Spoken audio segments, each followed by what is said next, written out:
Λυκείο, το χορό και κάποιες φορές μου αρέσει να ανεβαίνω στη λεκάνη και να χέζω έτσι.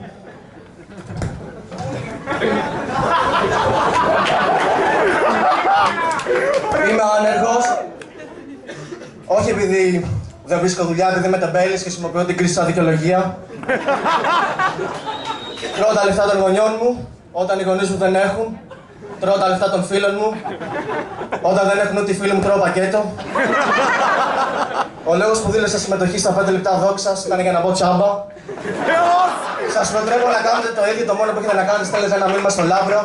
Γράψτε τον λίγο εκεί στο Facebook, του στείλω ένα μήνυμα, του λέω αγαπητέ Λάμπρο Φυσφή, αφού γέλασα μόλις 3 δευτερόλεπτα με το επίθετό σου. Θα ήθελα να σου πω ότι είμαι μεγάλος φαν, είσαι ο καλύτερος και με εμπνέεις να συνεχίσω να κάνω αυτό που κάνω. Μ' απάντησε μετά από μισή ώρα κλασμένος στα από φούντος πάλι, μου λέει είμαι από κινητό, δεν είδα τι μου έγραψε, εσύ στείλεις τα έλα. Τον ήρθαμε μετρό, δεν χτύπησα εισιτήριο, ο πατέρας μου με είχε αναθρέψει με αρχές, μου είπε εισιτήρια και γυναίκες δεν χτυπάμε ποτέ. Σκάστε. Βέβαια, ένα εισιτήριο μπορεί να πάρει μεγαλύτερη αξία από μια γυναίκα όταν στη τιμή συμπεριλαμβάνεται και ποτό.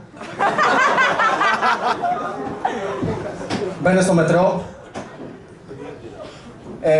Γελάω με κάτι πρεζάκια που δεν το έχουν τόσο με το ψέμα. Μπαίνουν μέσα για επετεία, βλέπω ένα σήμερα.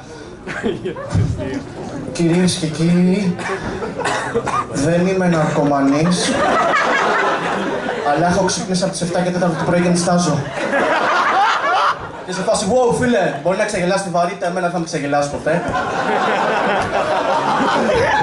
Λίγο πριν πω, ακούω την εξής ανακοίνωση, μου τη πάει, δεν έχει λόγο. Σας ενημερώνουμε ότι η ανελκυστήρα στο σταθμό νόμου Πρωτοκοπίδιο δεν λειτουργεί για τεχνικούς λόγους. Λες και θα τα ακούσει η κουτσή Μαρή και θα πει λοιπόν παιδιά, δεν λειτουργεί ανελκυστήρας εδώ. Θα κατέβουμε Αγία Παρασκευή, θα το πάρουμε πίσω με τα πόδια, μια ευθεία είναι. Με ενοχλεί και η διευκρίνηση που λέει δεν λειτουργεί για τεχνικούς λόγους. Σας προκαλώ να σκεφτούμε μαζί διάφορους λόγους για τους οποίους μπορεί να μην λειτουργεί ένα ασανσέρ. Σκέφτηκα εγώ μερικούς, θα σας πω. Για προσωπικούς λόγους. Τσακώθηκε με τον προϊστάμενο του σταθμού. Λοιπόν, μαλάκα, μέχρι πάνω κάτω, ανοίξει κλείσει όλη την ώρα, δεν μπορεί. Το άλλο είναι για οικογενειακούς λόγους. Έχασε τον πατέρα του. Ήτανε μαζί στον πέμπτο, του λέει γεια μου πάω μέχρι τον καράζ. Δεν την ξέρω. Ένας άλλος λόγος θα μπορούσε να ήταν γυναικολογικοί λόγοι. Είναι έγκυος, δεν κάνω, το φορτώνουμε. Τέλος σκέφτηκα αυτό για άγνωστους λόγους. Πού είναι τα σαν ρε μαλάκα, δεν ξέρω, έφυγε για να τσιγαρεύει. Δεν γούστα να δουλέψει σήμερα.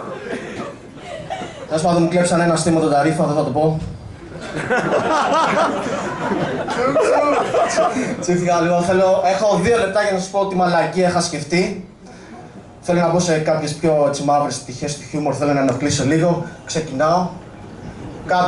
Η μισή από εσάς δεν θα τα βρείτε αστεία. Η άλλη μισή δεν πρόκειται να γελάσετε. Και η άλλη μισή, άντε αν είστε τυχεροί πείτε κανένα κολαράκι να χαζέψετε μπροστά. Λοιπόν, ξεκινάω.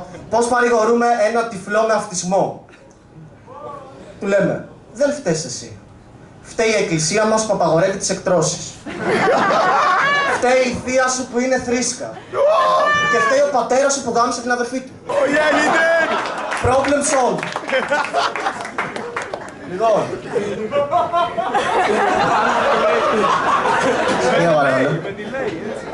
Λοιπόν, θα μπω στο μαύρο και σκοτεινό τομέα των θρησκευτικών. Δεν με νοιάζει. Κατακρίντε με. Λοιπόν, τι είπε ο Ιησούς το βράδυ όταν χτύπησε η πόρτα στο μυστικό δείπνο? Ξυλωθείτε, ήρθαν οι πίτσες. Ποια ήταν η αντίδραση του Θωμά? Δεν το πιστεύω ότι ήρθαν τόσο γρήγορα. Ποιο ήταν το σχόλιο του Ιούδα? Έχει κάνει στο ψηλά γιατί έχω μόνο 30 πάνω μου. Γιατί το λένε μυστικό δείπνο, anyway, είναι το πιο fail μυστικό στην ιστορία της ανθρωπότητας. Έχουν περάσει 1980 χρόνια, όλοι ξέρουν δεν είναι πλέον μυστικό. Έχει διαρρεύσει στο ίντερνετ αυτή η φωτογραφία που είναι και ο Ιησούς με τους ναύτες που πίνουν κρασί, δεν το κάνουν. Εμένα με τόση ψολαρία και μυστικοπάθεια πιο πολύ για bachelor party μου κάνει. Χτυπάει η πόρτα, κάνει ο Ιησούς. Ναι ρε πούστη μου ήρθαν οι Ρωσίδες για μου και πουτάνα μαύρη, σταυρώνομαι. Και επειδή η θρησκεία μας... Επειδή η θρησκεία μας είναι γεμάτη συμβολισμούς και μεταφορές, η σταύρωση του Ιησού Χριστού ορίζει το γάμο του με τη Μαρία Μαγδαληνή.